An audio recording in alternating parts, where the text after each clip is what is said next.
Olá, boa noite, pessoal. Como vocês estão? Como passaram de Páscoa? Espero que todo mundo esteja bem. Hoje a gente vai fazer uma live com um convidado muito especial, Dr. Marcelo, para vir aqui dividir com a gente um pouquinho sobre a questão dos direitos humanos. Então vamos ver se ele já está online. E aí a gente já começa. Vamos ver aqui.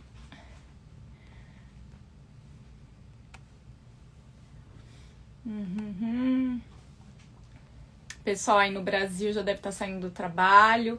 Hoje aqui na França é feriado. E a gente aproveita aí então para fazer essa live. Ai, meu telefone aqui. Pronto. Boa noite. Boa noite, tudo bem, doutor Marcelo? Como vai? Muito prazer, uma honra muito grande estar aqui. Eu também. Boa tarde a todos os brasileiros que nos acompanham. Bonsoir à tous les Français qui sont avec nous maintenant. Estamos aqui para essa C'est discussão. magnifique! Vous parlez Merci beaucoup. français. Merci beaucoup. J'aime les Français et toutes les cultures françaises. Então estamos aqui para essa discussão tão importante, tão interessante. Recebi o seu convite com muito gosto. Primeiro, por ser um admirador do seu perfil, desse perfil tão interessante de questões jurídicas, de questões que envolvem essas relações aí, Brasil, Europa, e essa notícia para nós brasileiros de como estão as coisas aí no velho mundo, né? E também essa oportunidade de discutirmos aí o direito humanitário em tempos tão difíceis como esses de pandemia, né? Exatamente, é um momento complicado para a humanidade inteira. Muitas vezes as pessoas falam, mas o que são de fato os direitos humanos? Pois é.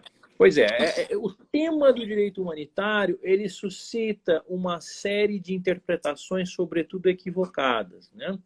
Então temos que buscar aí uma raiz histórica para compreender essa temática e chegar exatamente na sua pergunta. Direitos humanos são aqueles naturais da pessoa. São os direitos que nos distinguem de todos os demais bens jurídicos protegidos.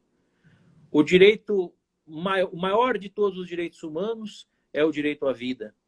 E todos que deles são decorrentes. Vida, liberdade, segurança, a privacidade, a individualidade, todos esses direitos que, de alguma maneira, orbitam em torno de nós, pessoas humanas, para que possamos aí exercer a nossa humanidade e a nossa cidadania em paz e de acordo com o que desejamos. Historicamente, essa guarida dos direitos humanos, ela encontra raízes em instituições como, por exemplo, o Comitê da Cruz Vermelha Internacional, que, diante da sua magistralidade, começou a identificar no direito de guerra, né, que é uma situação excepcional, que os estados não chegam a um acordo diplomático, encontrou ali dentro mecanismos para proteger os civis, né, os nacionais, da sanha violenta dos embustes militares. Então, aí nós temos essa origem, a proteção do cidadão pelo Estado. E tudo vem do que nós chamamos de direitos de terceira geração, né? É o Estado a favor dos seus cidadãos. Chegando no Brasil, né, no Brasil atual, nós temos a Constituição de 88. A nossa Constituição de 88, ela é uma Constituição cidadã, Uma Constituição que, muito mais do que um Estado democrático de direito, ela estabeleceu um Estado humanitário de direito, no qual o cidadão é o maior de todos os bens jurídicos protegidos, o ser humano. E essa proteção, que está principalmente discutida no seu artigo 5º, ela vem da Declaração dos Direitos do Homem e do Cidadão, da Organização das Nações Unidas no pós-Segunda Guerra Mundial. Então, toda essa discussão, ela muito se assemelha e se confunde também com a história do direito internacional de todas as nações nessa proteção do ser humano. Exato, tem um papel muito, muito importante para a sociedade. Ah, legal. O pessoal está falando excelente debate. Obrigada. E como você, Marcelo, você vê esse atual cenário que estamos vivendo? O que você acha que os direitos humanos estão realmente sendo defendidos de uma forma coerente, especialmente aí no Brasil? Veja só, a defesa dos direitos humanos, ela infelizmente, ela suporta interpretações equivocadas, porque há algumas pessoas ou entidades, principalmente, que se valem do discurso humanitário para promover situações políticas, né? Eu digo assim, político-partidárias, porque todos nós temos que ser cidadãos pensantes politicamente, mas tem pessoas que se valem do discurso humanitário para promover política partidária e para promover uma discussão não edificante, né? Não adianta fazer confusões, não adianta fazer levantes, motins ou algo equiparado, ofender as pessoas. Se eu sou contra uma atitude tal de um governante, eu não devo entrar na mesma linha de raciocínio dele, talvez, e ofendê-lo e desrespeitá-lo. Ao contrário, o verdadeiro discurso humanitário é aquele que se discute com respeito, com ética, com educação, para que se chegue a um bem comum, que é o bem de todos, né? Pelo que temos que esperar. Então, a coerência do debate humanitário, ela sempre vem dessa dualidade, daqueles grupos que, de fato, promovem a verdadeira identidade da luta humanitária e daqueles que pegam carona para fazer carreira político-partidária. O que a gente vê acontecendo muito, né, no Brasil. Sim, acontece. Isso é um fenômeno global e aqui no Brasil vem muito seguidamente. Temos um fantasma do populismo aqui no Brasil, que ele sempre é utilizado, né? Eu sempre gosto de mencionar a questão da seca do Nordeste brasileiro, né? Ela é tema de campanha política há anos, décadas até. E poucos, de fato, fizeram algo concreto para resolver o problema, porque resolvê-lo elimina este palanque, né? Então, temos que fugir dessa realidade. E nós estamos agora vivendo um momento dramático no sentido humanitário, que é exatamente pela pandemia, e mesmo assim estamos encontrando aí vozes políticas que se utilizam de uma situação tão delicada que está ocasionando morte de pessoas para fazer disso um palanque político, algo que nós não podemos admitir. O que mostra realmente uma falta de solidariedade pelos direitos dos cidadãos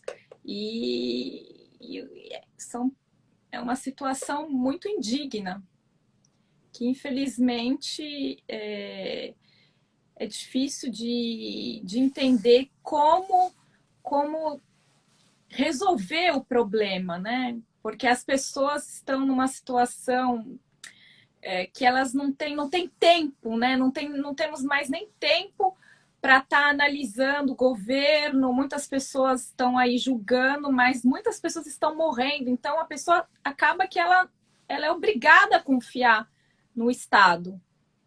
Exato, ela não tem escolha. Ela não tem escolha, exatamente. Ela é uma refém desta situação. Vale destacar alguns detalhes, umas peculiaridades do Brasil. O Brasil tem um sistema de saúde gigantesco. E um sistema que desde a Constituição de 88 ele passou a ser universal. É um sistema grandioso, ele atende qualquer pessoa que bate à sua porta. O SUS é portas abertas para todos. Mas isso não pode ser mera letra fria da Constituição, ele tem que assim agir. Então, se nós imaginarmos os atrasos das vacinas da Covid-19, existem em países desenvolvidos, como por exemplo a França, ela tem uma vacinação lenta, ao passo que se esperaria, comparando com outras grandes potências, como por exemplo o Reino Unido, né? Israel, ela está a um ritmo mais lento. Mas no Brasil, nós suportamos uma situação, por exemplo, no caso da Amazônia, no estado do Amazonas, em que pessoas morreram por falta de ar, por falta de oxigênio, né?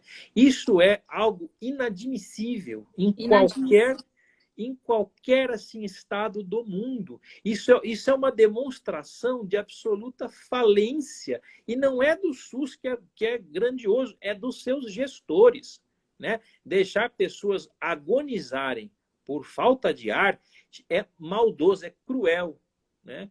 É um total descaso aos acessos dos direitos fundamentais. Sim, sim.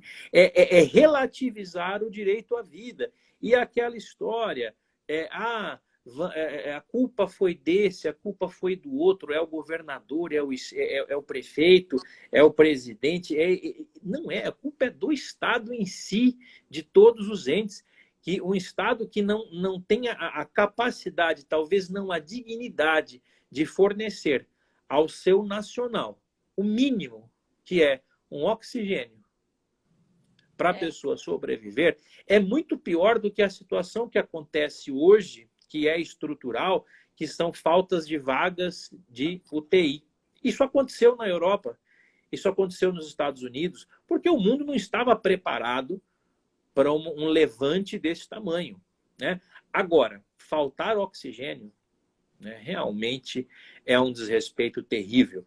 E aí vai um outro ponto, eu não sei o que você diria daí, essa resistência que se tem no Brasil, principalmente, em respeitar as normas de distanciamento social.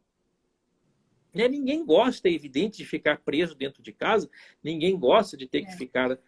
Mas é um egoísmo gigantesco o indivíduo se lançar às ruas sem máscara, se aglomerar socialmente, essas festas. São pessoas que só pensam em si mesmas, né? E não entendem que se existe um papel dos poderes públicos, né, dos entes federativos, para resolver, é evidente que também tem a nossa parte, enquanto cidadãos, para que consigamos sair desse cenário terrível com menos perdas possíveis. Exato. Essa questão existe, sim, uma boa dose de egoísmo por parte de muitas pessoas que acabam piorando ainda a situação que já é desastrosa. O Diego aqui está compartilhando com nós que o que falta realmente é a boa vontade dos parlamentares para com o povo. Aí ele também adiciona que o Brasil tem tudo para decolar, né, em termos de legislação, que o SUS, né, garante o acesso aos direitos. Portanto, não comporta toda a população, né? O que eu vejo, a gente vê a Constituição, claro, ela garante o SUS, que aceita todos, mas como estamos relatando na Amazônia, pessoas morrem por falta de oxigênio. Então, é algo a rever em vários aspectos. E veja, a ser revisto. O Brasil é um país maravilhoso, um país de riquezas naturais e riqueza populacional incrível. O povo brasileiro, sem dúvida, é um povo guerreiro, é um povo de luta, um povo trabalhador.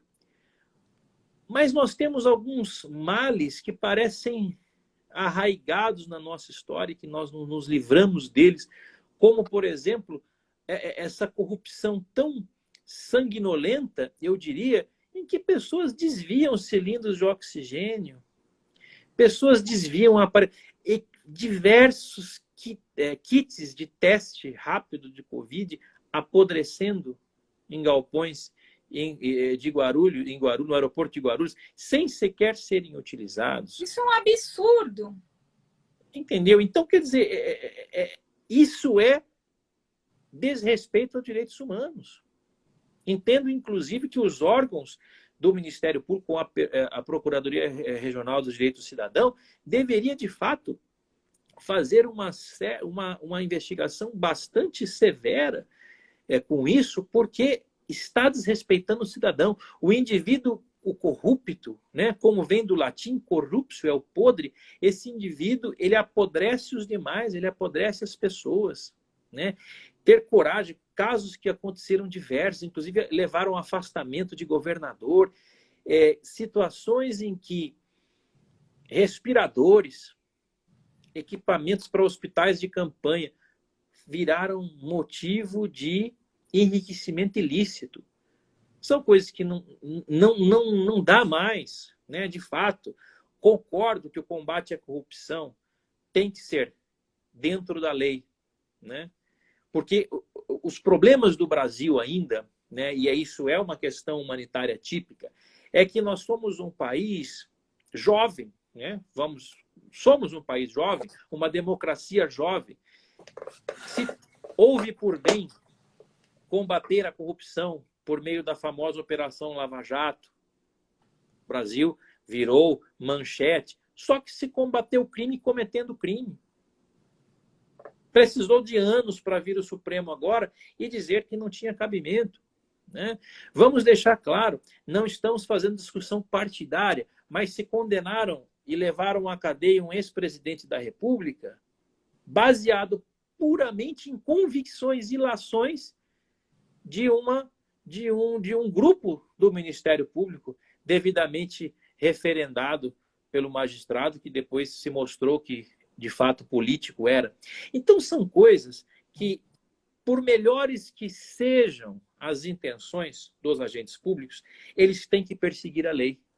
Perseguir a lei e respeitar, ser um escravo da Constituição Federal é de fato o que nós precisamos para respeitar os direitos humanos. Nada mais humanitário, nada mais correto do que valorizar e respeitar a lei. Se a lei fosse seguida tal como está descrito, como você colocou muito bem, o acesso universal para todos, se só a lei fosse de fato seguida, nós teríamos uma nação muitos anos mais adiantada e muito melhor nesse sentido.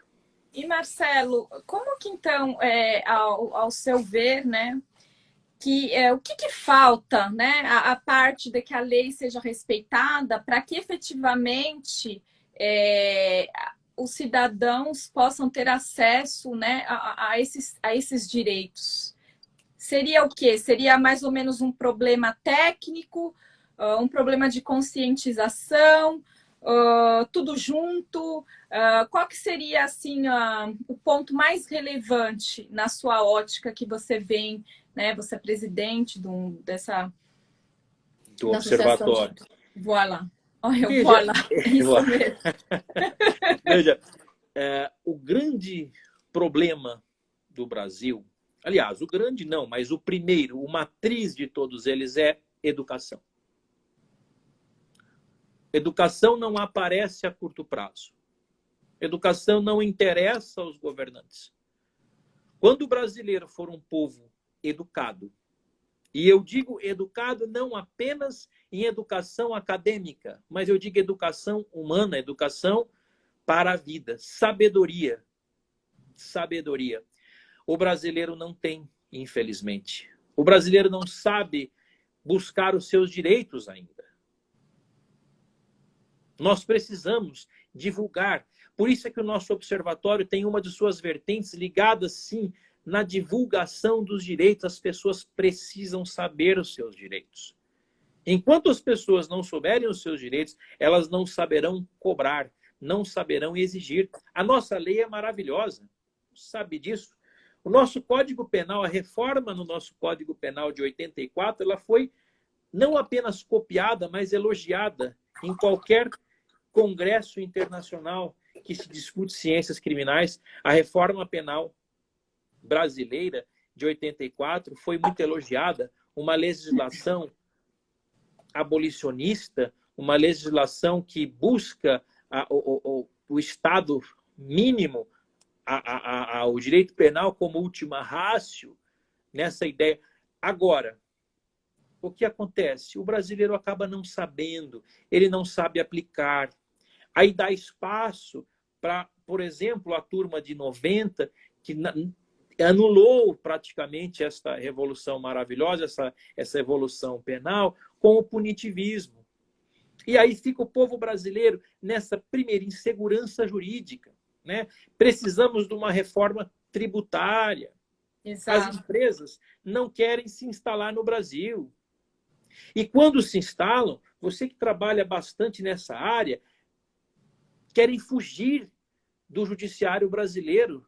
As empresas recorrem à arbitragem internacional, usando leis de outros países e usando a Corte Internacional, a ICC, tal, aí na França, a Chambers, né, a Câmara de Arbitragem Internacional, para fugir dessa legislação brasileira atrasada, obsoleta.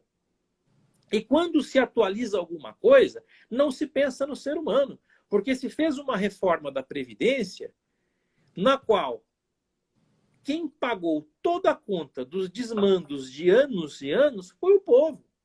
O cidadão brasileiro hoje, ele praticamente vai trabalhar até a morte para poder se aposentar. É uma triste realidade. Exatamente. Então, falta o pensamento humanitário em todas as vertentes. Falta no Estado. Então, o primeiro ponto é a educação. Quando as pessoas souberem... Vamos dar um exemplo, um paralelo, né? Paralelo com a França. A educação é imprescindível. E essa questão da educação, como inserir essa obrigação ética e jurídica nas escolas, para que a educação moral, cívica, seja realmente um valor universal? Exato. Vamos trazer o exemplo da França. Você estava aí, viu o que aconteceu quando eles começaram a reduzir os direitos dos trabalhadores. Como eles reagiram? Aqui eles têm aquele espírito de combate, né? De não aceitação. Mas foi o país que deu o grito no mundo mercantilista do liberté, égalité et fraternité. E este lema é vivo e deve ser até hoje. Né? Então, por isso que também me regozijo dessa cultura francesa, que são pessoas que, tudo bem, às vezes tem excessos, eu não defendo nenhum tipo de excesso, mas é uma sociedade participativa, uma sociedade que não abaixa a cabeça e aguenta tudo calada, como é a brasileira. O brasileiro, ainda por falta dessa educação, ele reclama muito, mas reclama naquela conversa assim, de casa entre os amigos, tal, não o faz. Aí chega na época da eleição, justamente por falta de educação, ele acaba votando ou no seu métier de bairro ali, ou em falsos heróis, né? Falsos heróis que são tragédia anunciada, como nós estamos vivendo, né? O brasileiro acaba caindo nesse tipo de herói pícaro, que de fato não resolve nada. Então, assim, como inserir isso na educação brasileira? Se a educação já tivesse uma melhora de qualidade, né? Uma melhora de qualidade de ensino, de condições de sala de aula, de condições de professores, o professor não é valorizado. Infelizmente, não é valorizado. Vamos imaginar, né? Voltamos ao exemplo da França. O maître répétiteur, que é o professor das séries iniciais, que não é o professor, tá? Mas mesmo ele, mesmo o maître répétiteur... Aqui a gente fala la maîtresse. Sim, mas como eu digo assim... dos pequenininhos. Eu digo da educação intermediária mesmo, que é aquele que repete, né? Sim. Maître. Maître répétiteur. Esse indivíduo, ele tem um salário que o permite viver em condições muito boas. É um salário justo. Né? Exato. Agora, vamos ver a realidade brasileira. Compare o salário de um professor municipal com um procurador do município. É incomparável. Compara o salário do professor da rede municipal com o auditor fiscal. Isso é uma questão de valores não humanitários. Exato. Por quê? Eu estou Porque de acordo, completamente de acordo. O auditor traz dinheiro, o procurador processa, também traz dinheiro. Agora, o professor não. O professor ensina, e isso para o Estado atual é pouco. E não deve ser. Isso é famoso no mundo inteiro. O imperador japonês. Quem é o único membro da sociedade para o qual ele se curva? O professor. Não é à toa que o Japão foi arrasado não apenas uma vez e cresceu exponencialmente dessa maneira. Disciplina, respeito às pessoas e educação.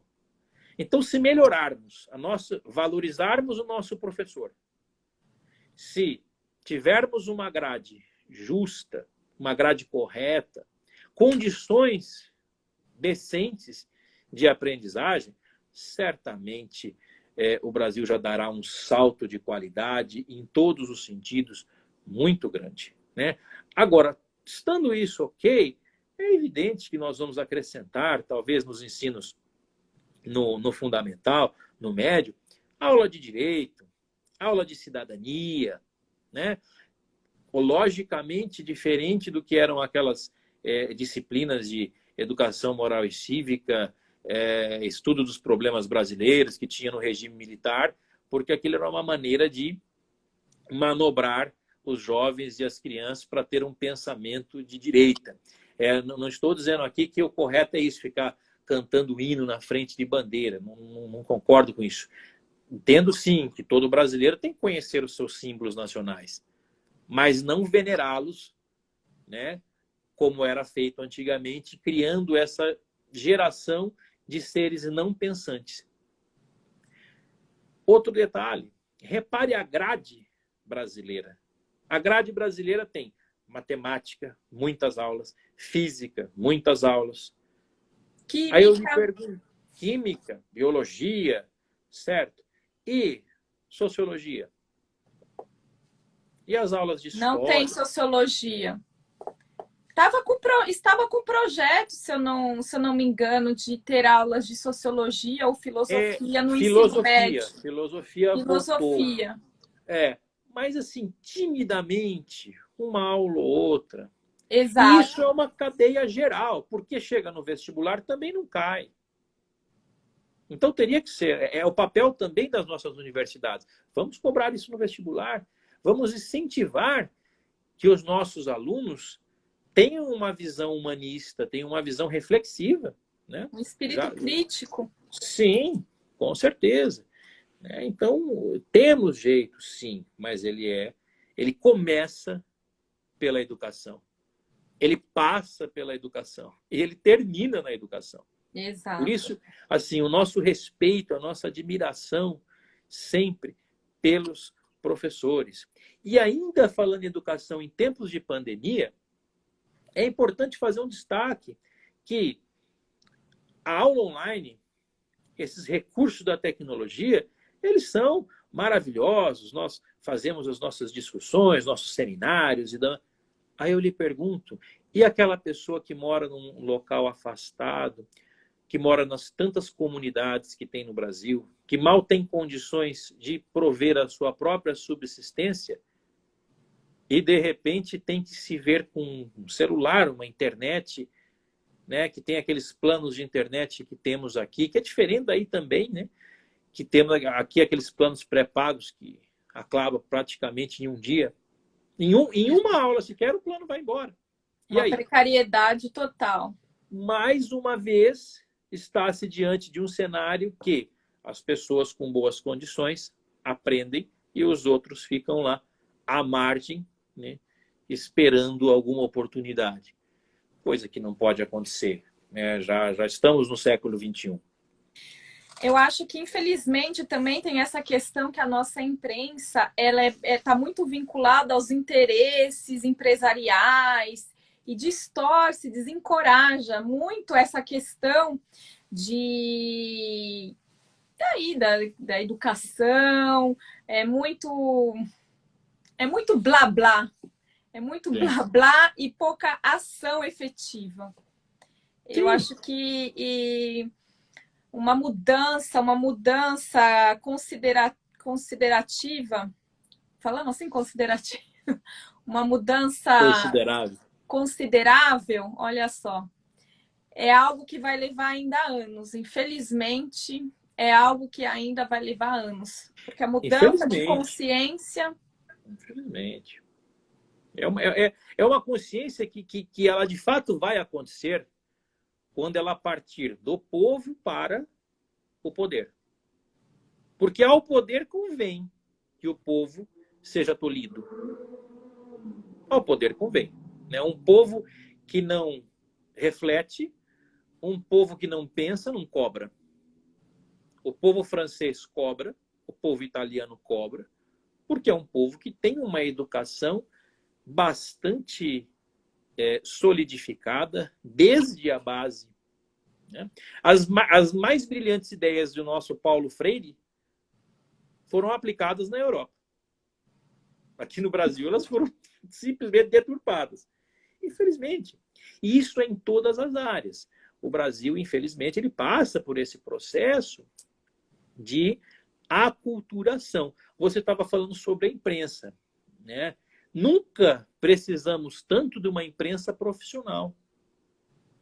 Nunca precisamos tanto de uma imprensa imparcial, porque vivemos na geração da fake news. Exato.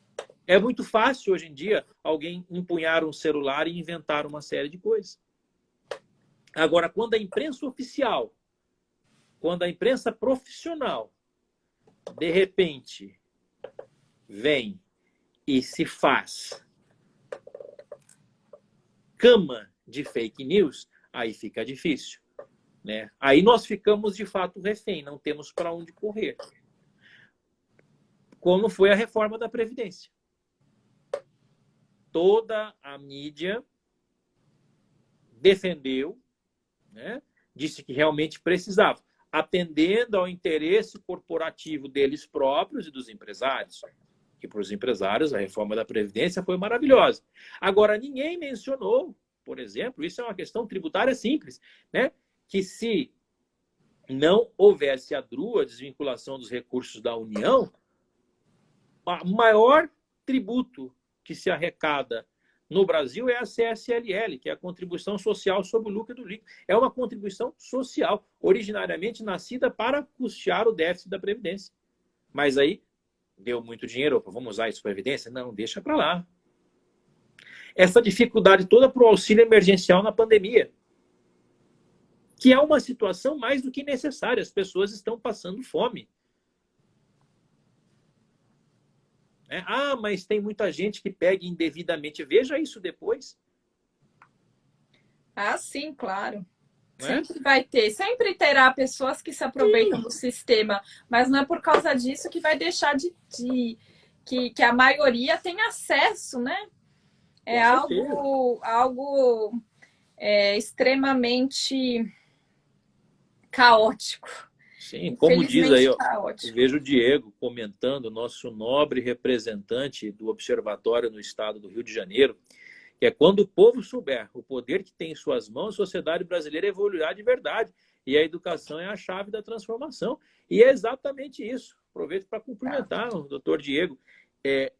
O povo tem que se conscientizar desse poder que tem nas mãos. Do poder que tem de 4 em 4 anos, do poder que tem de 2 em 2 anos e do poder que tem todo o tempo. A Constituição brasileira é clara, todo o poder emana do povo, que vai exercê-lo direto ou indiretamente. E temos que nos conscientizar. Então, é por isso que um trabalho como o seu, um trabalho como o nosso é tão importante. Porque é um trabalho de formiguinha, é um trabalho que vai aos poucos, mas ele educa, ele instrui. As pessoas que estão aqui conosco ao vivo, ou as que verão em seguida, poderão raciocinar, poderão pensar, olha, pode ser por aí mesmo, vou fazer a minha parte. É importante que faça. Porque aquele pensamento, né? Ah, mas não vai adiantar nada, é assim mesmo, só reclamar e não ter alguma ação concreta, direcionada, com sabedoria, é claro que nada vai mudar. Claro. É a união. O que a gente vê é muitas críticas, é o pessimismo que existe, que é real e, claro, tem seu fundamento. Mas sem a ação, com todos unidos, sem digo assim, grupos, se unir, algo assim, sem violência, eu acho que é o caminho. Olha, falando em pandemia, né, vamos seguir os exemplos dos países desenvolvidos. Você está aí na França. Eu lhe pergunto, em algum momento você viu brigas de prefeito com presidente, com governador pela pandemia? Não, porque eu acho que aqui na França o pessoal do poder, eles se protegem entre eles. Eu tenho essa impressão. Apesar de eu não ser uma boa entendedora de política, mas eu tenho a impressão de que, por exemplo, os presidentes franceses, eles possuem por todo o percurso da vida deles, todo um assessoramento, proteção e tudo isso, é tudo muito... Como que eu posso falar? Como que fosse inacessível de alguém falar deles, que seja lá, que esteja no poder. É a minha impressão que eu tenho. Seria um corporativismo, algo equiparado. É um corporativismo muito forte. Um corporativismo político, né? Tem um corporativismo. Sim, o governo francês também tem muito. Acho que todos os governos do mundo têm problemas de como se fala?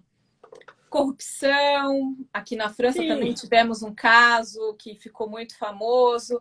Eu acredito que o que acontece é como o povo ele reage. Os franceses, eu tenho a impressão que eles se unem em grupos. Antes, lógico, agora com a pandemia é tudo mais online. Eles se unem em grupos para discutir filosofia, para discutir direito, mas assim, coisa que a gente acharia, por exemplo, no Brasil, perca de tempo. Mas eles adoram na cultura deles de ficar discutindo problemas ou como a sociedade. Eu participei de alguns grupos, agora que está tendo nesse Clubhouse, os franceses estão muito... Eu vi que estão vários grupos francofônicos, e o pessoal discute a questão aqui muito forte, é a questão racial, né? A questão a islamofobia, essa questão que é algo que aqui é o tema, né? É o tema da França, essa questão que eles debatem dos direitos humanos. Eles nascem na França, eles são franceses, mas eles não se sentem franceses. Eles não são vistos como franceses. Então, cria todo um desajuste na sociedade. E isso é algo que incomoda demais. Hoje em dia, a gente precisa, para ir numa igreja católica, tem que ter vários guardas, vigias, as pessoas acabam discriminando de uma forma horrorosa e mistura tudo, mistura a cultura com a religião, com essa questão é muito delicada aqui na França, né? Extremamente. É uma questão que o governo eu sinto que o governo ele tenta ajustar essa questão e ainda há muitos e muitos problemas, porque é algo muito delicado aqui na sociedade francesa essa questão, porque temos milhares. Eu acredito que aqui em Paris, metade da população é uma população de mista. Miscigenados, podemos falar. Paris é uma cidade cosmopolita, é uma cidade mundial. E, infelizmente, esses ânimos entre o francês típico e o indivíduo muçulmano, islâmico e tal, eles são exaltados. Tem todo esse debate da primeira descendência, da segunda... Primeira descendência, não. Primeira geração, segunda geração dos pais imigrantes. Então, essa questão é algo que perturba bastante aqui a sociedade como um todo. É algo muito complexo, algo que começa nas escolas, porque a educação não pode ser a mesma. Voltamos a falar do tema da escola, do tema da educação. A educação é tudo. São crianças que, às vezes, acabam sendo discriminadas por um professor, ou a questão do preconceito. A gente sabe que o preconceito, infelizmente, ele existe, ele é real. Ele é real e, nesse caso, não é só a liberdade francesa, né, que oprime, vamos assim dizer, as pessoas do Islã. Mas é esse olhar diferente, né? A última vez que eu estive em Paris, eu peguei um Uber ali no 8º arrondissement e era uma viagem meio longa, né? Eu ia na Sorbonne e aí o indivíduo era árabe e ele ficou o tempo todo, mas assim diversas vezes dizendo para mim: eu sou árabe, mas eu não sou terrorista. Eu sou árabe, mas eu sou uma pessoa de bem. Já dá medo, né, de falar assim. Sim, mas você isso ficou daí... com medo, Marcelo? Não, eu não fiquei, porque eu tenho essa visão humanista. Eu acho que as pessoas merecem ser tratadas com igualdade e tudo. E eu vi Mas como ele estava... Mas é curioso que, sem perguntar nada, ele já se defende. Ele já, de cara. Ou seja, isso deflagra o quanto que esse indivíduo sofre. Nossa, tenho amigos... É judiado. Né? Judiado, eles se sentem inferiorizados. É uma camada que se sente abaixo, né? Abaixo dos franceses. Então, é algo que dói. Quando eu imagino, você nasce num país, você aprende a cultura, mas você não se sente daquele país, você não se sente reconhecido. É algo que dói. Não é nacional, né? Acaba não se sentindo nacional. E outra, lógico que nós não vamos falar aqui, mas você sabe disso, tem muitos palavrões em francês que eles usam, é verdade, você sabe disso. Eles usam senegalês, usam essas pessoas como parte do palavrão. Né? Isso, eu digo que a parte da cultura francesa que não me agrada, é uma pena. Aliás, não é só na França, os europeus, nós também. Na Inglaterra também tem em Londres uma discriminação contra os indianos, porque tem uma população muito predominante indiana, terrível.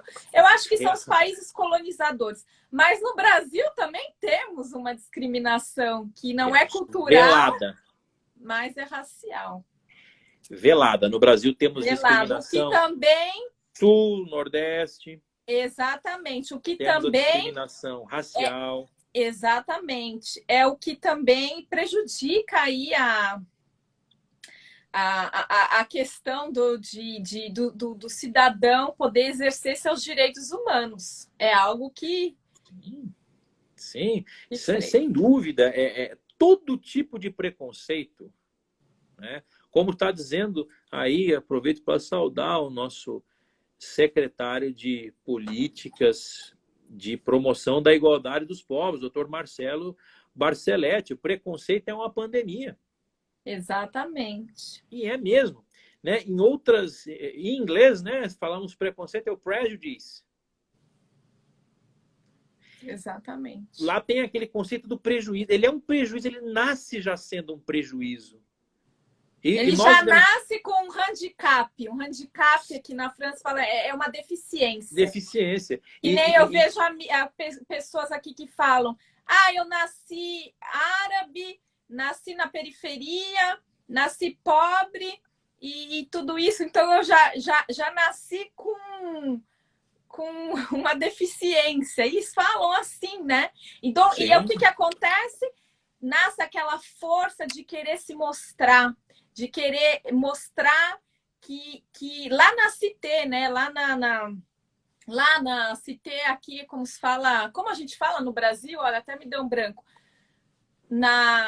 No subúrbio Na lá, não é? comunidade, na É lá na comunidade. comunidade, daquela vontade de mostrar que você, de uma certa forma, Venceu na vida. venceu na vida. Então aí é que a pessoa muitas vezes, não todos, mas muitas Claro. vezes ela vai, muitos jovens que entram coisas ilícitas, que tentam caminhos diferentes, eu acho que tudo vem por essa educação que eles não se sentem reconhecidos. Como vemos também no Brasil, Sim. quantas É que, como eu pessoas. disse, no Brasil as coisas são mais Exatamente, como veladas, disse o né? colega, as pessoas já nascem estigmatizadas. Tem, com aquela marca.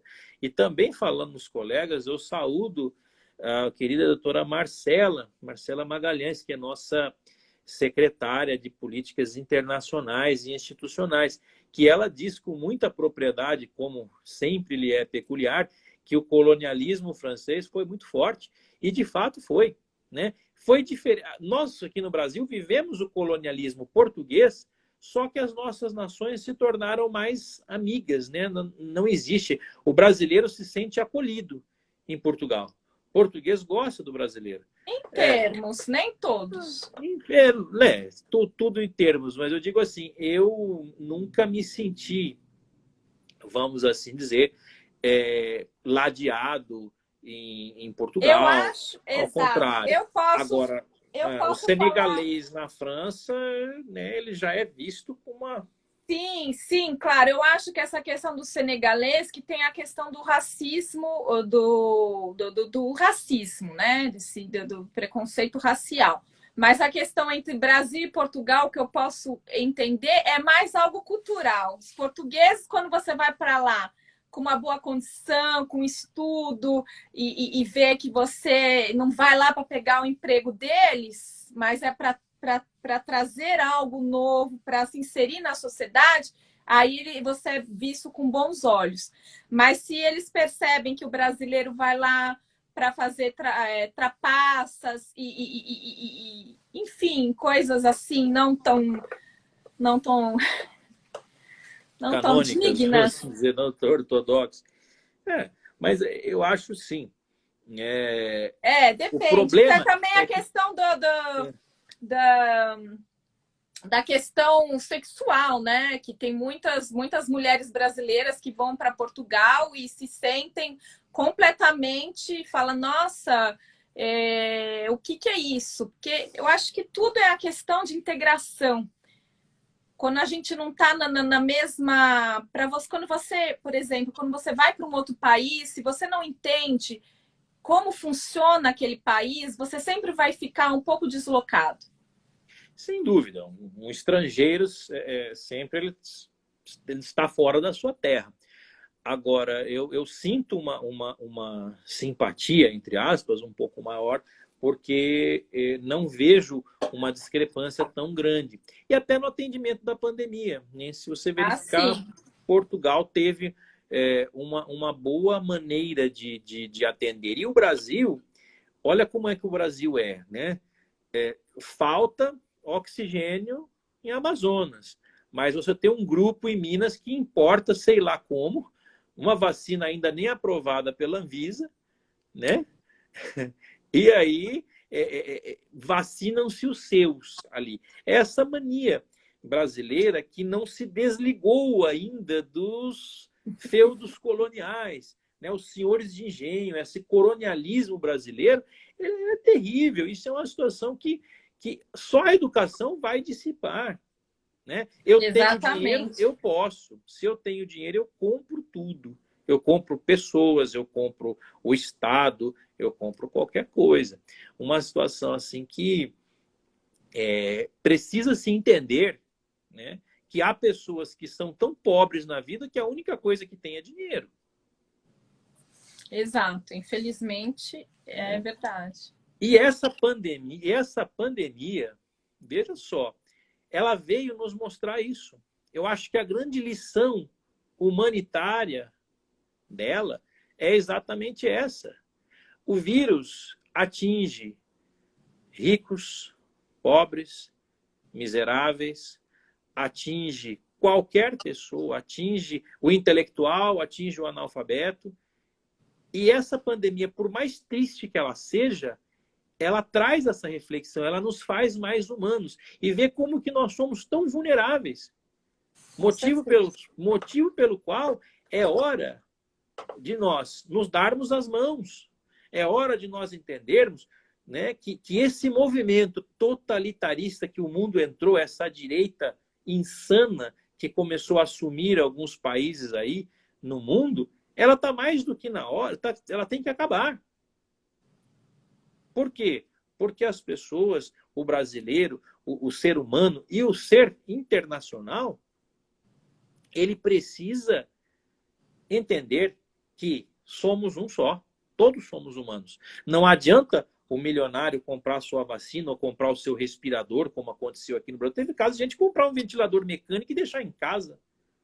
Né? É um egoísmo de uma maneira assim absurda.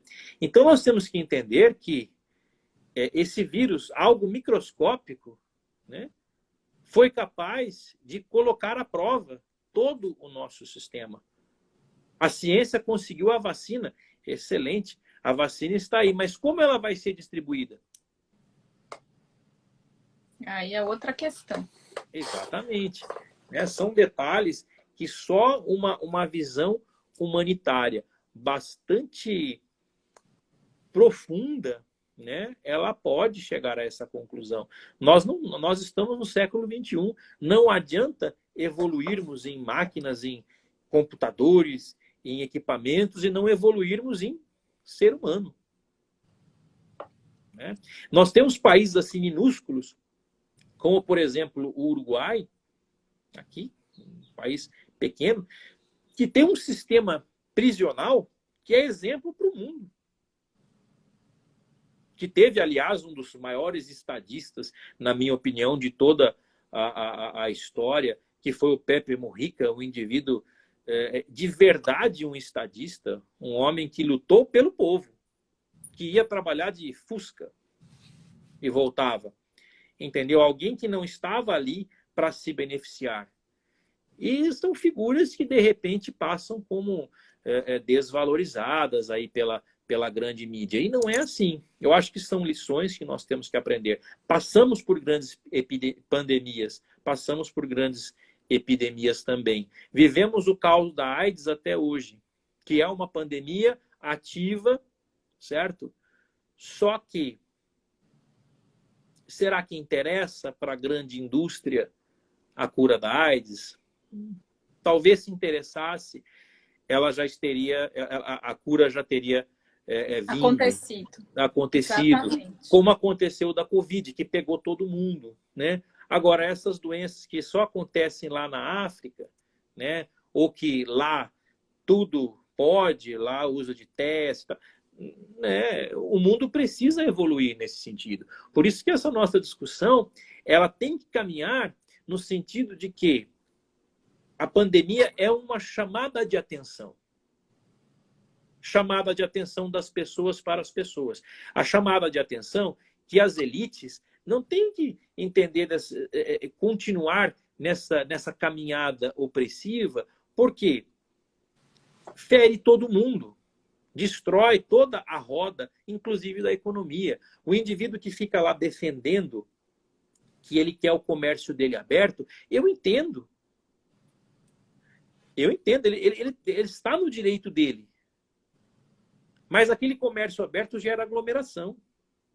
Gera aglomeração. Então deveria o Estado, né, ao invés de jogar tanto dinheiro fora, como eu digo, deveria sim promover uma linha de crédito para essas pessoas que estão com o seu negócio. Não adianta falar fecha as portas e pronto. Não. Porque ali tem emprego, ali tem família que precisa. E outro detalhe, muito importante também, quem está pagando a conta no Brasil da pandemia, mais uma vez, é o povo e são os mais desfavorecidos. Não há nenhum movimento, né, de redução salarial, de descontos para servidores da alta cúpula. Ninguém fala nisso. Aí está o problema. A conta é do povo. A conta é do empresário também. Ele que se vire, feche as suas portas, né? Manda embora o seu empregado, trabalha de home office. Né? Tudo isso muito bonito, desde que tem que ter estrutura. O Estado tem que dar essa estrutura. É financiamento para a pessoa poder tocar o seu negócio. É ajuda mesmo, é auxílio emergencial. Ficaram anos aí falando que o Brasil é um país assistencialista, é um país que dá bolsa isso, bolsa aquilo, e fome, lá. Veja, o indivíduo que está passando fome, fome não espera. É igual agora. Nós estamos desesperados aí, achando modo de arrumar doação de cesta básica, porque fome não espera. Depois você vai tentar qualificar essa pessoa, reinserir no mercado de trabalho. Mas a fome mesmo não espera. A gente não pode ficar filosofando enquanto tem pessoa morrendo de fome, ou outros morrendo por falta de ar. Né? Deixar uma pessoa morrer por falta de ar é algo inadmissível. É um crime contra a humanidade. E nós temos que agir, temos sim que tomar todas as medidas para que isso seja extirpado da nossa realidade. Né? Essa visão de um olhar só, mononuclear. Temos que olhar de maneira global. Temos que saber olhar, sim. Marcelo, como que você vê essa efetividade aí das organizações de direitos humanos internacionais, como a ONU, que poderiam estar trabalhando nesse sentido, realmente em conjunto, e algo no âmbito internacional? Veja, eu acho que as instituições estão trabalhando dentro dos seus limites. E dentro dos seus limites estão trabalhando bem. A OMS, existe uma crítica aí muito séria. A OMS demorou para declarar uma pandemia. Mas ela precisava desses testes. Né? Eu não sou biólogo, biomédico ou médico para dizer que eles demoraram. Eu tenho essa cautela. Lá tem um time dos melhores profissionais do mundo ali que analisaram e chegaram ao ponto de dizer ou não quando de fato se tinha certeza tratar-se de uma pandemia. Só que as organizações internacionais, elas esbarram num problema que se chama soberania nacional. Elas não podem ter uma força coercitiva dentro dos estados. Elas podem orientar, elas podem ajudar, elas podem fazer um trabalho brilhante, como, por exemplo, a Cruz Vermelha faz aqui no Brasil, trabalho de cesta básica, ajudando organizações como Médicos Sem Fronteiras, né? Advogados Sem Fronteiras, Repórteres Sem Fronteiras, pessoas que estão aí lutando no fronte, organizações católicas, os frades capuchinhos, outras de outras religiões, que estão aí em contato direto com os doentes, né? Mas não tem como, né? Não tem como nós pensarmos aí, vamos assim dizer, em uma ação mais efetiva, mais direta, porque esbarramos na soberania. Esbarramos nessa impossibilidade, até jurídica, de medidas mais coercitivas. Podem sim orientar, educar, né? Mas esbarra-se nesse ponto. E outro destaque, né? Não podemos esquecer do Covaxin, que é aquele consórcio internacional liderado pela OMS para disponibilizar vacinas para vários países do mundo aí. Então, eu reputo que as organizações internacionais, elas estão sim trabalhando bem, estão fazendo um bom préstimo para os países, só que elas têm os limites que encontram guarida no ordenamento jurídico de cada país, né? Esse é o problema. Excelente. Olha, é um tema vasto que a gente pode ficar horas e horas discutindo, que é um tema assim para atingir todas as áreas, todas as pessoas, esse respeito e essa validação, não sei nem se esse é o termo, dos direitos humanos universais. É algo assim que, infelizmente, ainda vai levar talvez um bom tempo para que a gente consiga fazer com que todos tenham os mesmos direitos, como consta na Constituição. Exatamente. É uma luta árdua. É Exato. uma luta contra as injustiças, é uma luta contra um Estado que oprime, uma polícia que julga para quem ela é amiga ou para quem tem menos condições. É um Estado que desrespeita as pessoas. Mas ao passo que quanto mais árdua é essa luta, mais desafiadora ela é. Eu acredito que eu não esteja vivo para ver o país do jeito que eu quero, mas eu garanto que até o meu último dia de vida eu lutarei para que isso aconteça. Isso é um ideal de vida e as pessoas precisam se agarrar a esse ideal, porque nós temos que imaginar no mundo das próximas gerações, né? Com certeza. As nossas próximas gerações merecem um Brasil e um mundo melhor do que nós vivemos hoje. Eu acho que isso é a grande mote desse discurso. Eu acho que a grande temática do discurso humanitário é esse. É defender quem de fato precisa, né? É defender as pessoas que o Estado marginaliza pura e simplesmente porque não tiveram sorte na hora de nascer. A verdade é essa. Exato. Olha, Marcelo, foi um grande prazer estar fazendo esse bate-papo com você hoje. Eu acredito que o pessoal também tenha gostado bastante. E eu acho que existe sim, mesmo dentro desse quadro catastrófico da pandemia, um otimismo que precisa estar sendo trabalhado. Esse otimismo é contra a negação e o conformismo. E eu acho que é algo que nós precisamos todos juntos, unidos, estar aí trabalhando com muito otimismo para que, aos passos, aos poucos, as coisas consigam mudar no Brasil e no mundo. E no mundo, sem dúvida. Olha, o prazer foi todo meu, uma honra muito grande nesse seu canal, nesse seu Instagram tão caro no sentido cultural, tão bem visitado. Foi uma alegria muito grande, uma conversa que, embora descontraída, foi possível discutirmos temas muito profundos. E sobre essa aceitação, esse aceite de graça, vamos assim dizer, que o povo tem deixado, eu deixo uma reflexão que vem lá de Jean-Jacques Rousseau. Quando ele diz, quando ele se insurge contra aquele que permitiu que se edificasse a primeira cerca. Ele já via lá na sua época que mal maior não era o que edificou a cerca, mas o que permitiu que ela fosse edificada.